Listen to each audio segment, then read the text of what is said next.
Hey friends, my name's Eric Feltus. I'm a life coach that helps other gay men free themselves from religious shame.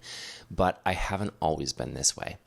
You see, I grew up Catholic and evangelical, and I was always taught and I sort of learned that being gay was an abomination.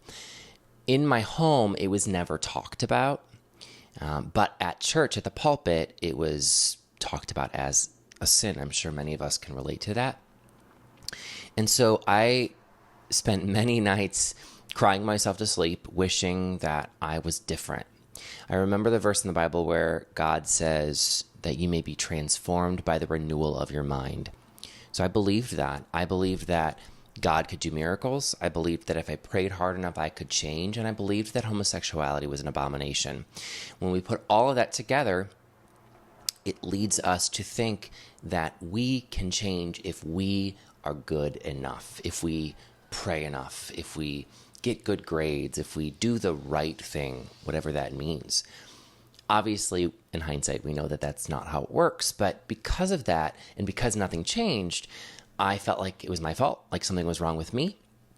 And that's where shame crept in. Now, shame is this belief that we are bad, that we're not enough, that we're failures. And more importantly, that we can't talk about this with anyone because we will be rejected, right? Shame does that. It separates us from other people. So yeah, it was lonely and scary and depressing, you know?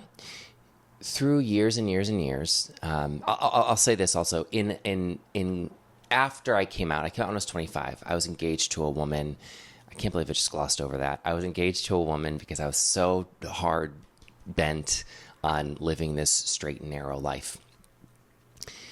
6 months before the wedding, it was sort of like a pressure cooker. I couldn't take it anymore.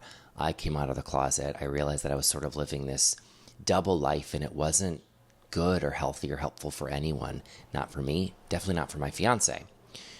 We broke up. I came out of the closet. Everyone knew I was gay pretty quickly.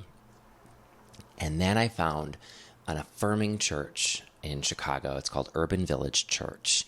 And that's where I realized maybe you can be gay and a Christian. Maybe being gay is not wrong.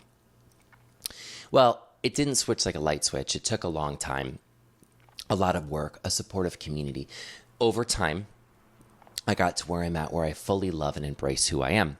In fact, I realized that the more I loved who I am as a gay man, the more I feel seen and loved by God. Huge shift.